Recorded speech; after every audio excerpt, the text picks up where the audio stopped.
You ever notice that when one part of your life turns bad, the other parts do too? It's supposed to be that the more successful your professional life is, the more crappy your personal life will be. That's how it's supposed to be. That's what the movies tell you, that's what the books tell you. You focus on one thing, the other part of your life goes to crap. But when the business side goes to crap, no one ever talks about how your personal life generally does too. Yeah, so last June, I was hit by a car. Yes, I was trying to cross the street and someone wasn't paying attention. They hit me, and I guess I was lucky or unlucky enough to come out of it with some bruises, some scrapes, and a broken foot. What that meant, though, was that I was not able to work. I pretty much couldn't get around. I was told by the doctor that I couldn't get a cast because the top of my foot was all cut up and everything from being kind of driven, I guess. Whether or not my foot ever got set correctly, who the hell knows. But what that meant was I couldn't bring in any money anymore into the house, which really, really fucking sucks.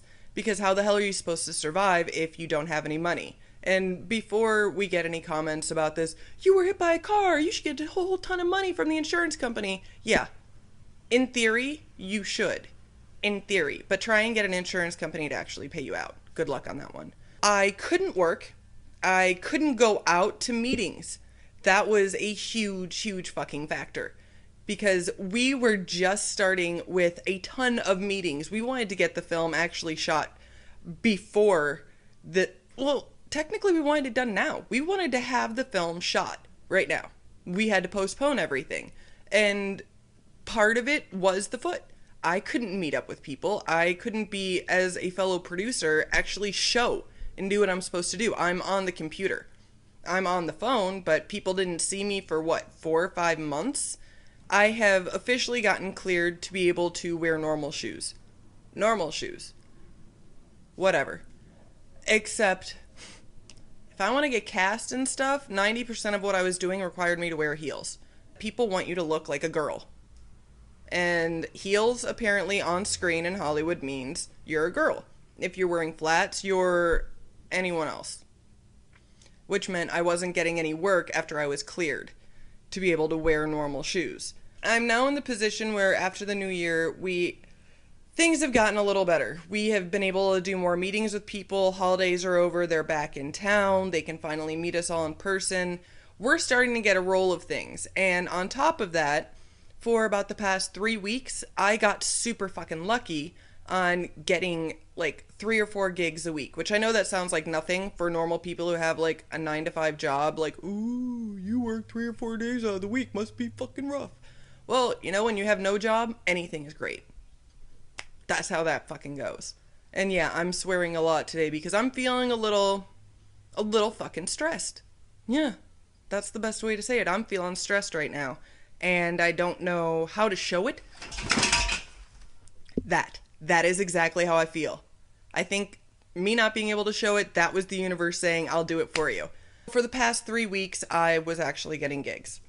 And it was great. Fuck yeah.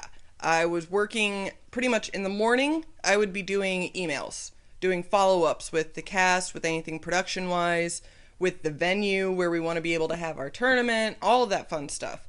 I was actually doing that. And then in the afternoon, I would go to set and come back late at night, do the follow-up on anything that happened. Chris let me know all the fun stuff that happened, all the stuff that is now an issue or a new concern that we get to tackle. Awesome fun.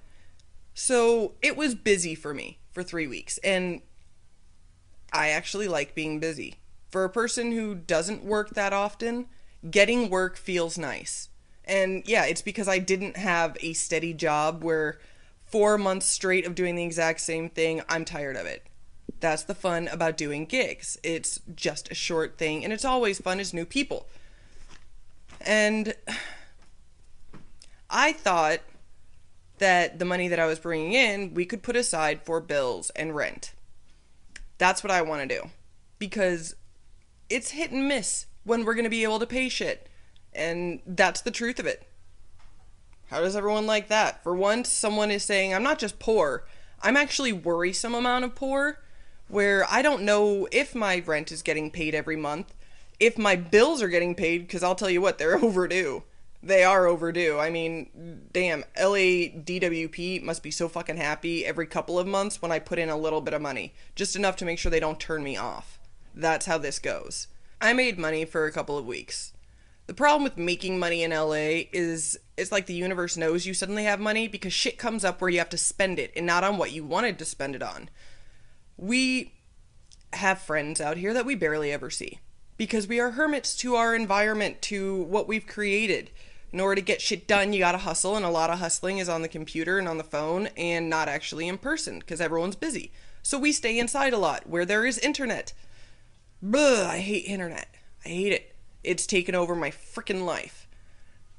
Therefore, our friends don't see us. It's sad. Most of our friends live within a 5-mile radius, and we see them maybe every couple of months. And anywhere else in the world, you wouldn't be considered friends. You'd be considered acquaintances. But out here, everyone is hustling to make it happen. So, we understand when we don't see each other for a very long time. But apparently, everyone's parents got thumperized around the exact same time and all had kids popping out at the end of February and March. Because suddenly we have friends who have birthday parties, they're having fundraisers, and we have to go.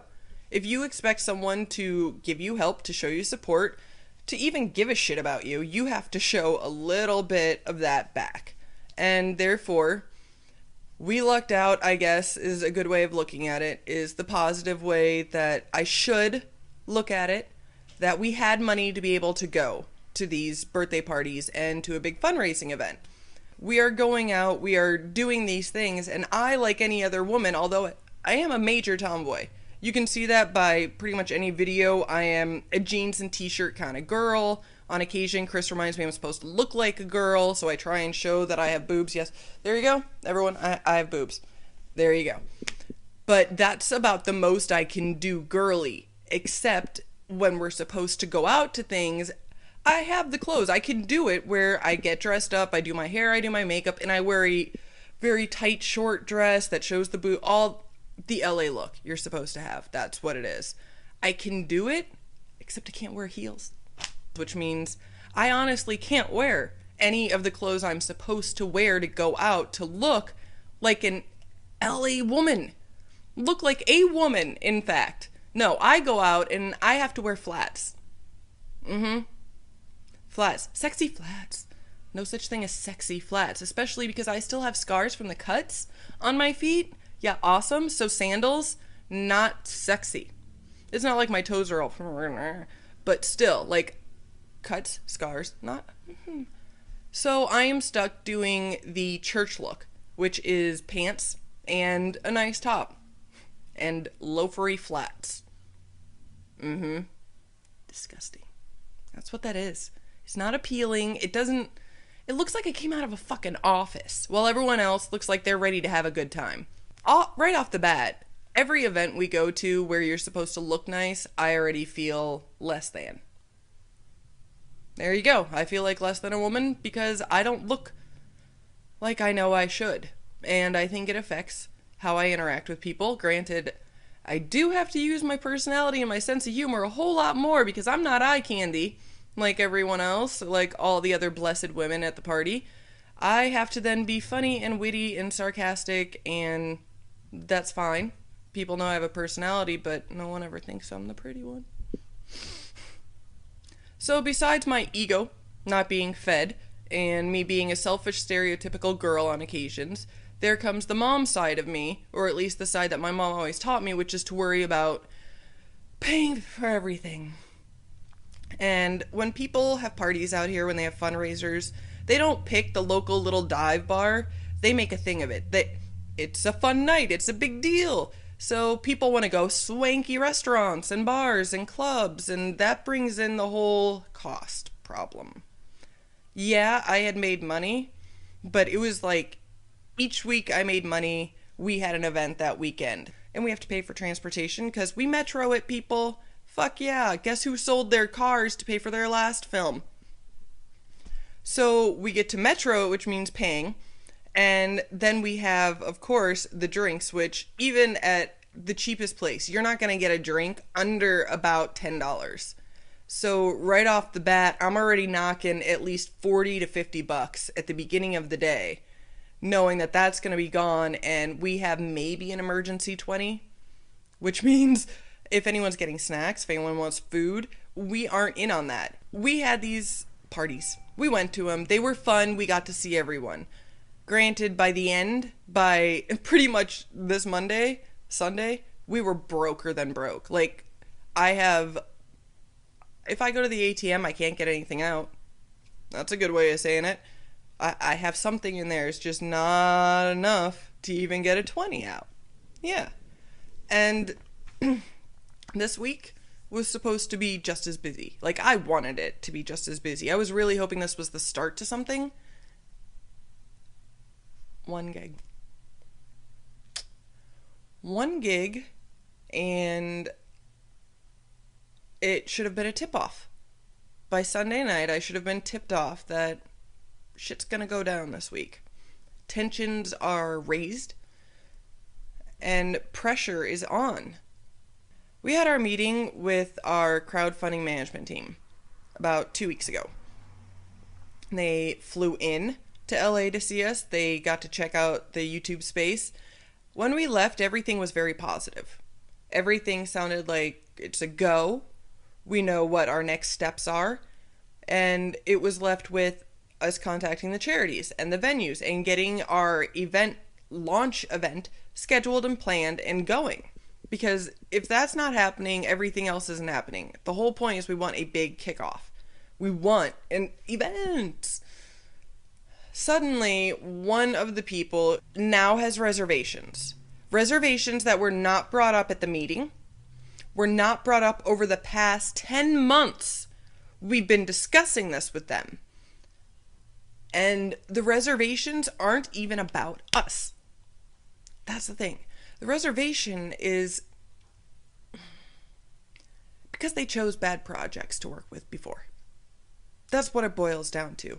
They chose things that they didn't realize had such a small market that there was no circle to even go to get support from. We just want more people to help us, and that's all they had to do. That's all the crowdfund team has to do, is help. Just make it so that it's not all on our shoulders, because 2 people can't freaking do it. And it doesn't... Part of the team understands. The other part is worried. And they're so worried that we have had to move ahead no matter what. And we will find out later on tonight if they're going to be with us or not.